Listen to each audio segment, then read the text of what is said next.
Contra a cultura. O Evangelho clama pelo diferente. 3, 2, 1, gravando. Começando mais um Contra a Cultura, chegando até você na Rádio Novo Tempo. Para continuar então nossa série Amar é Mandamento, estamos chegando aqui no nosso terceiro episódio. E mais uma vez ela está aqui com a gente, Vanédia Cândido. Tudo bom, Vanédia? Tudo bem, Isaac. Você tá bem também, filho? Eu tô bem, tô precisando de um descanso especial. Também estou. E é disso que a gente vai falar hoje, sobre descanso. O título de hoje é Lembra-te... Ah, você já ia completar o que eu ia falar agora, né? Você já ia falar Lembra-te do dia de sábado. Não, o título de hoje é Lembra-te do outro para o santificar. Como assim, Vanédia Cândido? E você responde pra mim. Daqui a pouco a gente vai ver isso. Responde. Daqui a pouco a gente vai ver isso. Muito bom, muito bom. Excelente participação. Começamos com o pé direito esse podcast. O tema de hoje é o sábado, por que não? O dia de descanso, o quarto mandamento, aquele que está presente na ordem da criação e acompanha a gente até o ministério de Cristo, dos discípulos e tudo mais. É um mandamento todo especial porque ele é um mandamento muito completo, que contempla muita coisa legal e a gente vai gastar hoje um episódio só para discutir o quarto mandamento. No episódio anterior a gente falou aí sobre os mandamentos, sobre como era a intenção de Deus dar parâmetros aí para um mundo melhor dentro da realidade do pecado. E agora a gente vai falar então sobre o quarto mandamento, o sábado. Então vamos lá, o texto de Êxodo 20, né, é bem interessante, ele diz, lembra-te do dia de sábado para santificar, e ele dá uma razão muito específica, né, você vai lembrar do dia de sábado porque em 6 dias fez o Senhor o céu, o mar, a terra e tudo que neles há, e o 7º dia descansou, por isso o Senhor abençoou, né, descansou de toda a obra que fizer e tudo mais, e aí ele é um mandamento que ele não te dá só um o que é para fazer, ele te dá também um porquê e um como, né, Vanédia, ele diz, olha, você vai fazer isso, porque o Senhor fez essas coisas e tal, e como? Olha, você não vai fazer nenhum trabalho, você vai descansar dos 6 dias que você trabalhou, e também é para você fazer com que teu filho, tua filha, teu esposo, tua esposa, o teu servo, tua serva, até os teus animais e até forasteiros que entram na sua cidade, todos eles devem estar debaixo do sábado, então a gente vê ali um contexto de igualdade. Vanédia, já assistiu um filme que saiu um tempo atrás aí chamado O Preço do Amanhã, com Justin Timberlake? Já assisti sim esse filme. Gostou? A premissa eu achei boa, mas eu achei um pouco mal executada, mas a premissa foi legal. A premissa desse filme é muito interessante porque, assim, quando a gente fala de tempo, o tempo é uma coisa que não tem como você acumular, não tem como você ganhar tempo no sentido de juntar num cofre, não tem uma poupança de tempo aqui, não tem como você fazer isso. E ao mesmo tempo você só recebe o mesmo tempo que todo mundo recebe. E esse filme ele é interessante porque, diferente de dinheiro que você pode acumular, riquezas e tudo mais, fazer estoque, né? Esse filme ele transforma o tempo em um câmbio, né? Em uma moeda. Então todas as pessoas vivem até os 30 anos, né? É alguma coisa assim. Uhum. E a partir dos 30 anos você tem 24 horas, se eu não me engano, acho que é isso daí, ou 10 horas, sei lá. É porque enfim. você nascia e o cronômetro da sua vida ia decrescendo, né? E aí Sim. Você fazia algumas coisas e você ganhava mais tempo e tal, mas todo mundo tinha 30 anos o máximo ali pra viver. Só que tinha aí, muito dinheiro que podia viver mais do que isso. E aí ou quando era você 50, passava... coisa assim, 50.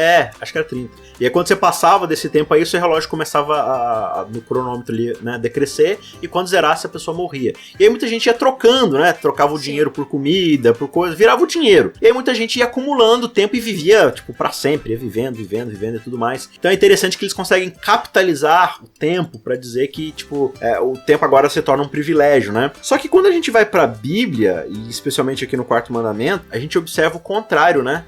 Que o sábado, na verdade, ele é um lembrete pra gente de que todo mundo é igual e todo mundo tem o mesmo tempo. Da sua perspectiva aí, no seu estudo, como você vê essa questão de justiça social e de igualdade, equalidade do ser humano debaixo do quarto mandamento? Quais são as lições que a gente consegue tirar dentro dessa perspectiva? Você tem um mandamento que ele é uma bênção para todo mundo e chega de maneira igual a todo mundo. O sábado chega no condomínio de luxo e chega na Rocinha, né? Ele chega lá nos Estados Unidos e chega na África. Então chega para todo mundo a mesma quantidade de tempo. Quem é mais rico não tem mais sábado do que quem é mais pobre, né? Então ele chega para todo mundo e essas pessoas podem se deleitar no sábado tanto quanto a outra pessoa que tem mais recursos. Você vê no próprio mandamento, né, que ele começa com o mandato social, o mandato espiritual, né?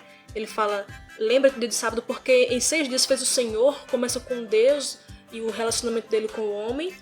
E depois ele vai dizer, né? Além de dizer o porquê, porque na Bíblia a gente não tem essa coisa assim irracional de Deus dizer faz e pronto, né? Você tem os porquês, né? Você tem os Salmos, por exemplo, diz assim: louvai o Senhor porque o Senhor é bom e sua misericórdia dura para sempre. Então você não vai louvar simplesmente por louvar. Você tem um motivo para fazer isso. E aí você não vai guardar o sábado simplesmente por guardar, você tem um motivo, Deus descansou. E aí você vai fazer isso, e aí vem o mandato social, né? Nem tu, nem teu filho, nem tua filha, nem teu servo, nem tua serva, nem o forasteiro. Vem o mandato cultural também, né? Nem teu animal, você vai dar descanso até para o animal, até para a terra. Então, você tem aí Deus falando como a gente deve se relacionar também, não só com ele, mas com o outro. Então todos são iguais aí em receber essa bênção do sábado, todos são iguais, não importa se a pessoa é um servo meu, ela vai descansar também, entendeu? Ela vai ter esse privilégio de descansar também, não importa se ela é um forasteiro, ela vai ter o privilégio de descansar também. Então ele vai igualar todo mundo aí nessa mesma bênção. Retomando o que a gente falou no episódio passado, né, seguindo a história da narrativa bíblica, a gente vê justamente um povo que era marginalizado e escravizado pela grandiosa nação egípcia, né? E eles trabalhavam lá 24/7, 7 dias por semana ali, não tinham descanso. Eles eram vistos como seres sem valor, né? Então eles eram simplesmente ferramentas dos seus senhores, que eram os egípcios, né? E aí agora que eles são libertados, são libertos ali, e eles estão prestes a receber uma nova terra, para começar uma nova cultura, aquela cultura que Deus começou lá atrás com Abraão, né? Sai da tua terra, eu vou te levar para um novo lugar e tal, e ali a gente vai se relacionar e você vai recomeçar esse negócio da aliança. Israel tem esse sonho interrompido, e agora que eles vão receber novamente essa bênção de entrar numa nova terra, de começar um novo paradigma de relacionamento com Deus, consigo mesmo ali, né? Uns com os outros e com a terra, Deus está falando assim, olha, vocês têm uma visão limitada, porque vocês estão acostumados com escravização, né, com o forte dominando o fraco, com o rico dominando o pobre, né, com toda essa desigualdade que a maldade humana, o individualismo humano é capaz de produzir, né? Então eu estou dando para vocês agora um mandamento que é para vocês mudarem essa chave, é para vocês transformarem essa perspectiva e entenderem que diante do sábado não existe servo, não existe animal, não existe rico, não existe pobre, não existe marginalizado.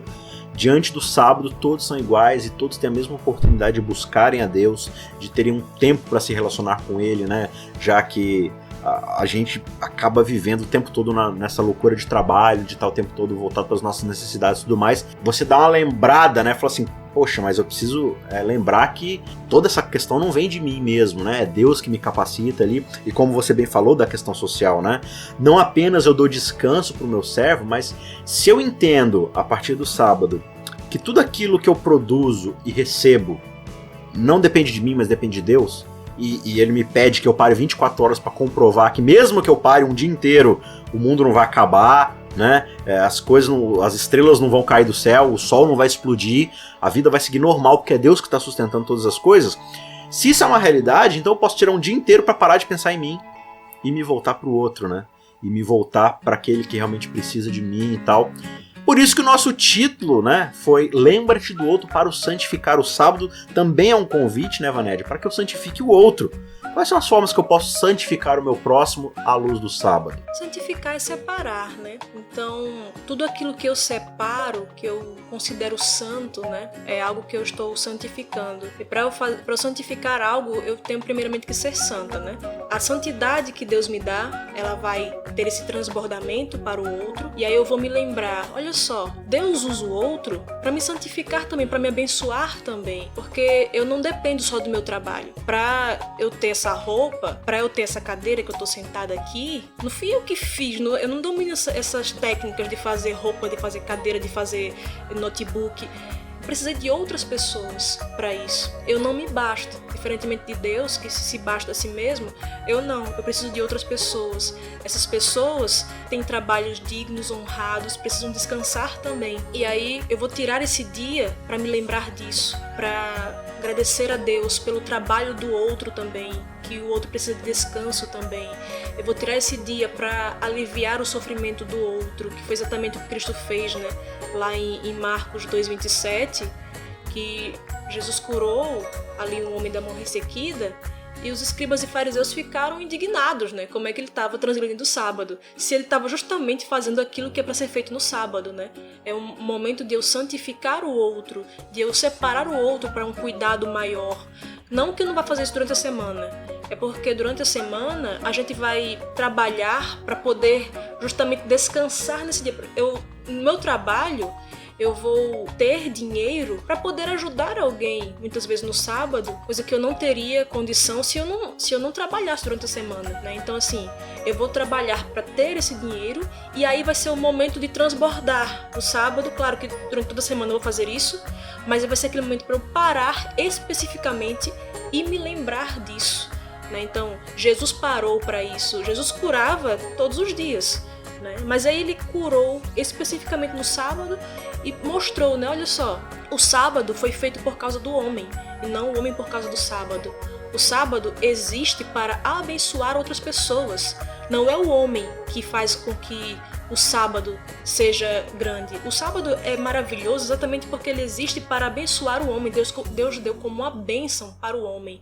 E se eu uso o sábado para abençoar o outro, é justamente isso, né? Eu vou separar esse dia para poder separar o outro também para um cuidado mais especial. Isso me lembra até do texto de Ezequiel, né? Quando ele fala a respeito do sábado, que é um texto muito usado, né? Mas tem uma verdade contida nesse texto que aí me faz lembrar o quanto o sábado de fato é o mandamento da graça, né? É o mandamento que fala que os esforços são de Deus e não do ser humano. Quando ele diz, olha, santificai os meus sábados, né? Guardai os meus sábados, pois servirão de sinal entre mim e vós, para que saibais o quê? Que eu sou o Senhor que vos santifica. Então, na verdade, você só santifica o sábado porque você já foi santificado por Deus, né? Então, é sempre o fluxo vindo de Deus para o ser humano e do ser humano para o próximo, né? Então é muito importante a gente ter o tempo todo essa lembrança de que, na verdade, tudo que a gente recebe é a luz da graça e da justiça divina. O que, dentro da realidade da história de Israel, deixou de ser um fato, né? Porque aí, retomando de novo a narração, o que vai acontecer ali? Eles saem do Egito, se transformam uma nova nação, e Deus fala assim, olha, vocês precisam ter todas essas leis, todas essas regras, para vocês não voltarem ao contexto de escravidão. Tá aí o sábado para manter a justiça e igualdade entre vocês, né? E o que vai acontecendo no decorrer da história de Israel como nação? Eles vão se tornando cada vez mais iguais àquilo da qual eles foram libertos, né? Eles vão se tornando o próximo Egito. E é até engraçado que você começa os evangelhos com Jesus tendo que fugir de Israel, porque Israel tá perseguindo criancinhas para matar, e Jesus foge para onde? Pro Egito. É muito engraçado isso, né? Como é irônica a coisa. O Egito se torna um porto seguro de pessoas que querem matar bebês. Sendo que o Egito começava com esse negócio de matar bebê aí, né? Então, Israel se torna aquilo que sempre detestou, né? E aí, quando a gente chega lá em Amós, por exemplo, tem um relato bem interessante de uma das advertências divinas que liga justamente essa questão da injustiça com o sábado, né? Aqui em Amós, capítulo 8, verso 4... a mensagem de Deus é a seguinte, olha só que interessante. Ouvi isto, vós que tendes gana contra o necessitado e destruís os miseráveis da terra, dizendo, quando passará a festa da lua nova para vendermos os cereais, e o sábado para abrirmos os celeiros de trigo, diminuindo efa e aumentando o ciclo, e procedendo dolosamente com balanças enganadoras, para comprarmos os pobres por dinheiro e os necessitados por um par de sandálias, e vendemos o refúgio do trigo? O que Deus está falando aqui por intermédio do profeta Amós? Israel sempre foi assim bem rica, bem focada em guardar leis dentro da sua superfície, dentro, né, de encontrar brechas ali dentro da lei. E o que está acontecendo aqui? Amós está denunciando que os comerciantes, as famílias ricas, dentro do seu comércio, eles pegam o refúgio do trigo, ou seja, a palha que sobra ali, vendem como se fosse comida de primeira qualidade para os pobres ali, por um alto preço. Ele cita ali ciclos e efas, né, que são medidas ali que eles adulteravam as balanças para poder, obter mais dinheiro por menos comida. Eles viviam, assim, um comércio depredatório, assim, de poder explorar os pobres, os sem condições, né, e fazer sua fortuna em cima disso. E aí, bem irônico, porque Amós fala assim, né, vocês dizem, quando é que o sábado vai acabar para eu poder voltar a explorar os pobres, né? Quando é que vai acabar as festas de lua nova, né? Os cultos, toda aquela experiência religiosa que se tem. É como se hoje eu estivesse lá na igreja, né, assistindo um culto sábado de manhã e falando assim, que horas que vai acabar o culto aqui e o sermão para eu poder voltar a aplicar golpes nas pessoas pela internet? Tipo, isso faz algum sentido? Não faz. Assim também não faz pra galera lá na época de Amós, né? E é bem interessante, porque se o sábado é esse convite à justiça, ao estabelecimento da equalidade, olha, não explore as pessoas, porque Deus espera que você busque a justiça, que você ajude o outro. Na verdade, eles estão falando assim, que horas que a gente pode deixar de guardar o sábado pra gente voltar a passar a perna nas outras pessoas? É interessante que a gente não entende, a gente guarda muitas vezes a letra da lei achando que o guardar aquela regra é o suficiente para você poder reverter as coisas. Mas não, o que a gente precisa refletir muitas vezes, e a gente não faz isso, qual que é o espírito da lei aqui? O que o sábado está convidando a gente para fazer? Então veja, quando a gente guarda o sábado, mas a nossa vida é uma vida de exploração do outro, ou não precisa ser nem de explorar no sentido de passar a perna nos outros, mas de ignorar as pessoas, né? De não se atentar para a injustiça em volta do mundo, o que nós estamos oferecendo para Deus, né, Vanessa, na verdade é um falso sábado, é uma falsa adoração, né? É assim, a gente é adventista e às vezes odeia como o sábado atrapalha nossos programas de igreja, né? Odeia como assim, o servir a Deus, o evangelho atrapalha a nossa agenda, né? E é exatamente isso, né? Os fariseus olharam para Jesus assim, quem é esse cara que tá aqui atrapalhando nossa santidade? E eles não estavam santificando o sábado, na verdade, né? Tem gente que acha que Jesus ali estava abolindo o sábado, mas era justamente o contrário, ele estava dizendo a maneira correta de guardar, estava tirando toda a palha, todo o lixo que estava ali coberto, que as tradições humanas cobriram, né, esse mandamento de Deus, dizendo, olha, esse aqui é o verdadeiro mandamento, essa é a essência do mandamento. Então assim, Deus foi tão sábio que abençoou o tempo, né, que você tem esse local aí, semanal, que todo mundo pode entrar. Eu acho que se a gente pudesse, a gente impediria as pessoas de entrarem no sábado, sabe? Os Sim. Fariseus e nós, muitas vezes, como fariseus modernos, a gente impediria as pessoas de, não, isso aqui é santo demais pra você. E Deus diz, não, é o local onde todos podem entrar, né? Sabe o que eu acho interessante na narrativa do evangelho, ou dos evangelhos, né? Sempre que Jesus realiza um milagre no sábado, o texto diz, era um sábado quando Jesus fez tal coisa, né? Era sábado e Jesus foi lá e curou o homem da mão ressequida. Era sábado e Jesus foi lá e fez tal coisa. Em nenhum momento dos evangelhos você vai encontrar, era um domingo e Jesus fez tal coisa. Era uma terça-feira à tarde e Jesus fez tal coisa. Por que os evangelistas eles não se preocupam em dizer os outros dias de semana quando Jesus fazia alguma coisa? Eles só enfatizam quando é o sábado. Quando é outro milagre, assim, que não é sábado, ele fala assim, Jesus foi lá e fez tal coisa. Mas quando é no sábado, eles enfatizam, era sábado e Jesus foi fazer tal coisa. Parece que eles estão querendo mostrar pro seu público leitor, né? Enfatizar a treta, né? Gente, mas na verdade não é treta. Olha como é que é interessante. Quando você vai lá em Marcos, nos primeiros capítulos, né?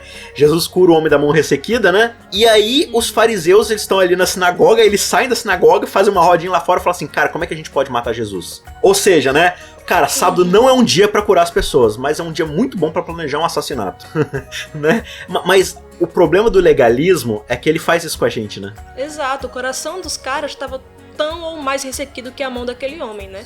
E aí eles, olha, vamos fazer uma coisa assim muito pior, né? Que é planejar o assassinato de alguém. Vamos cuidar da ovelha que cai no buraco, mas se tem um homem ali sofrendo, eu não vou cuidar. E a gente percebe então essa preocupação do sábado, e Jesus vai retomar esse tema, né, no evangelho ali.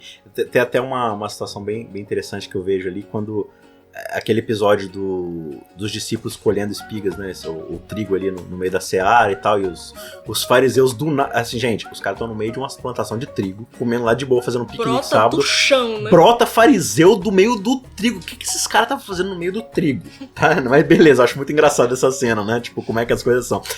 Mas eles começam a criticar lá, e Jesus, pra falar sobre o sábado, ele vai tomar como exemplo uma situação onde Davi, ele tá fugindo dos seus inimigos, ele tá pra morrer de fome, e aí ele entra no templo lá, no templo não, né, ele entra no templo não, na casa sacerdotal lá, enfim, e aí ele pega os pães que estavam destinados aos sacerdotes, né, pra poder sobreviver e tudo mais, que era só os sacerdotes que podiam comer, e Jesus fala assim, essa situação onde ele quebrou um mandamento pra poder sobreviver, é a mesma situação que tá acontecendo agora, só que na verdade não tem quebra de mandamento aqui, né? O sábado ele foi feito justamente para que isso aconteça, para promover situações como essa, né? O sábado foi feito para piqueniques, a gente poderia dizer assim, né? E muitas vezes a gente está mais preocupado assim, em se preservar de uma letra. Uma outra coisa interessante também, uma vez eu estava conversando com um colega, discutindo justamente sobre essa questão do trabalho e do sábado, como é que na nossa semântica o trabalho é simplesmente o gasto de joules que a gente tem para realizar uma determinada atividade, né? Então, se eu realizei determinada atividade no sábado, isso é o equivalente a trabalho. Mas o que o texto, eu imagino, esteja querendo dizer, você pode me corrigir se o meu pensamento estiver equivocado, mas assim, por exemplo, eu sou um pedreiro, certo? Eu ganho dinheiro construindo muros, paredes, colocando tijolo com argamassa para construir casas e outras coisas. Aí que tá o meu sustento. Aí, num determinado sábado à tarde, após o culto, na minha vizinhança tem uma família ali que a casa dele tá caindo aos pedaços. É o mesmo tipo de trabalho, eu usar o meu trabalho, o meu dom, o meu expertise de pedreiro, ir lá e reparar a casa dele sem cobrar um tostão porque ele não tem condição? Será que a Bíblia e o mandamento do sábado ele enxerga as duas coisas como a mesma coisa? Não, é trabalho, você pecou, sinto muito. E aí esse meu colega ele argumentou, não, mas é claro que é trabalho. É trabalho de pedreiro, você tá quebrando o sábado. Eu falei, mas eu não tô recebendo por causa disso. Ele, não, mas não importa, porque é trabalho. E outra, você tem qualquer outro dia da semana pra fazer. Eu falei, mas você trabalha nos outros dias da semana justamente como pedreiro pra ganhar dinheiro e pagar suas contas. Ele, mas tem o domingo. Eu falei, e quem é que em sã consciência tira domingo, tira o seu descanso de domingo pra trabalhar pelos outros de graça? Você conhece algum ser humano que faz isso? Então você vê como é que a gente distorce, a gente vai pro legalismo da lei, né? E não enxerga de fato o verdadeiro propósito do sábado. É interessante, né, Vanédia? Tipo, o sábado tá chamando a gente pra uma descapitalização, pra sair da ganância, do acúmulo, né? Do juntar. E a gente quer transformar o sábado, como a Moça falou, né, justamente numa coisa para você mesmo, para você poder continuar fazendo isso. Como você enxerga essa questão desse convite do sábado a um desacúmulo, a um pensar no outro no sentido de demonstrar mais generosidade? É o que diz Isaías 58:13, né? Você vai desviar o pé de profanar o sábado, não porque você é um cumpridor exímio da lei, não, você é tão pecador quanto os outros, mas ali você vai tirar esse dia para não cuidar dos seus próprios interesses, que é o que diz lá Isaías. Não cuidando dos seus próprios interesses, não falando suas próprias palavras. A bênção está justamente nisso, porque o que Jesus fala, por exemplo, quando ele conta aquela parábola lá do homem que juntou, né, muitas coisas, né? Ele queria comprar trigo, grãos e juntar tudo em celeiros, né? Jesus fala lá em Lucas 12, né? Ele diz assim, olha, teve um homem que quis fazer exatamente isso. Ele arrazoava consigo mesmo, né? Que farei, pois não tenho onde recolher os meus frutos. A preocupação dele era, como eu vou acumular mais? Aí o verso 18 do capítulo 12, né? Ele diz assim, farei isto, destruirei os meus celeiros, construirei outros e tal. Aí o verso 19 fala, então direi à minha alma, eu vou falar para mim mesmo, né? Então direi à minha alma, tens em depósito muitos bens para muitos anos. Descansa, come, bebe e regala-te. Então veja, descansa. Ele queria descansar nessas coisas. É justamente o descanso de Deus lá no Éden, não era porque Deus estava cansado, é porque ele estava tão satisfeito com o trabalho dele que agora ele estava descansando, contemplando a sua obra criada, né? E aí o descanso também tem esse sentido de você estar satisfeito com o que você produziu. E esse homem estava tão satisfeito com o que ele tinha produzido que ele agora diria à alma dele, falaria para si mesmo, o tempo todo é para si, né? Jesus fala lá no Sermão do Monte, não acumuleis tesouros para si mesmo, não acumuleis para vós outros tesouros aqui nesta terra. Jesus não estava falando contra poupança, você ter uma previdência privada, nada disso. Ele estava simplesmente dizendo, não façam isso pensando em você mesmo, que é exatamente o que esse cara fazia, né? E aí Jesus dá uma advertência, né? Ele fala no verso 20 do capítulo 12 de Lucas, louco, esta noite te pedirão a tua alma, e o que tens preparado, para quem será? Então é uma loucura a gente pensar o tempo todo na gente mesmo. E o sábado é essa sanidade semanal, né? Pra gente, opa, eu tô saindo um pouco do trilho aqui, tô pensando muito em mim mesma, tô trabalhando demais para mim mesma. Que tal trabalhar para o outro? Então toda semana eu vou ter esse lembrete de Deus, né? Por isso lembra-te, né? A gente vai ter que se lembrar de várias coisas durante o sábado, se lembrar que Deus é o Criador, que é Deus quem provê, que é pela graça de Deus e não simplesmente um fruto do meu trabalho. Isso não é para eu deixar de trabalhar. Inclusive, tem gente que acha que sábado é coisa de preguiçoso, né? Mas o mesmo mandamento que manda eu descansar, manda eu trabalhar. A gente só se lembra do mandamento do descanso, né? Que é o 4º mandamento. Mas o mandamento começa com 6 dias trabalharás. Então, tá interligado. Eu vou trabalhar e vou descansar. Não é simplesmente eu viver a vida toda descansando. O trabalho é uma bênção de Deus. mas eu tenho que ter esse momento de parar e refletir de quem é que me abençoa para eu ter saúde para trabalhar, e essa mesma bênção que Deus me dá, eu vou abençoar os outros, às vezes que estão sem saúde para trabalhar, e às vezes eu vou construir alguma coisa na casa dele, eu que estou com saúde, né? Vou lavar uma louça na casa de alguém que está doente. Então tudo isso é para eu me lembrar de Deus e do outro. O sábado me ajuda a pensar até mesmo na relação que eu tenho com os meus familiares, com os meus empregados. E às vezes eu tô lá no sábado, na igreja, achando que estou guardando o sábado, mas durante a semana eu pago uma miséria para os meus funcionários, eu não valorizo meus funcionários, eu não faço nada disso. Então o sábado vai me lembrar, olha, não tem seu funcionário? Ele é gente também, ele é igual a você, ele tem que descansar também. Até mesmo eu ter relações mais justas com as pessoas que estão sob o meu comando, o sábado me ajuda a ter isso também. Um último detalhe aqui pra gente encerrar, eu acho muito interessante a diferença entre o texto de Êxodo 20 e de Deuteronômio 5, né? Porque em Êxodo 20 você tem, lembre-te do dia, né, de sábado para santificar, porque em 6 dias o Senhor criou. Então ele te lembra da criação e do poder soberano de Deus ao trazer o ser humano à existência. E aí, depois da criação, logicamente, você tem o pecado. E em Deuteronômio 5, o mesmo mandamento tem o texto que diz: lembra-te do dia de sábado para santificar, porque vocês eram escravos na terra do Egito, e o Senhor os libertou como um poderoso. Ou seja, o sábado ele vai da criação até a redenção e eternamente, né? Porque, na verdade, eu vi essa frase e achei muito interessante. O sábado não é um mandamento e nem um dia de guarda. O sábado é uma cosmovisão. O sábado é um estilo de vida. O sábado ele é muito mais do que 24 horas na semana que você parar para descansar. Ele tem a respeito.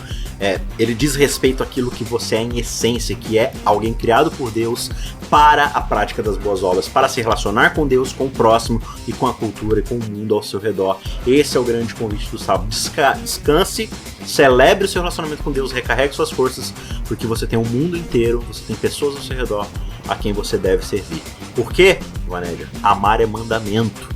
E é nessa série que a gente continua semana que vem. Por enquanto a gente se despede. Até a próxima e tchau, tchau. Tchau. Contra a cultura. O Evangelho clama pelo diferente.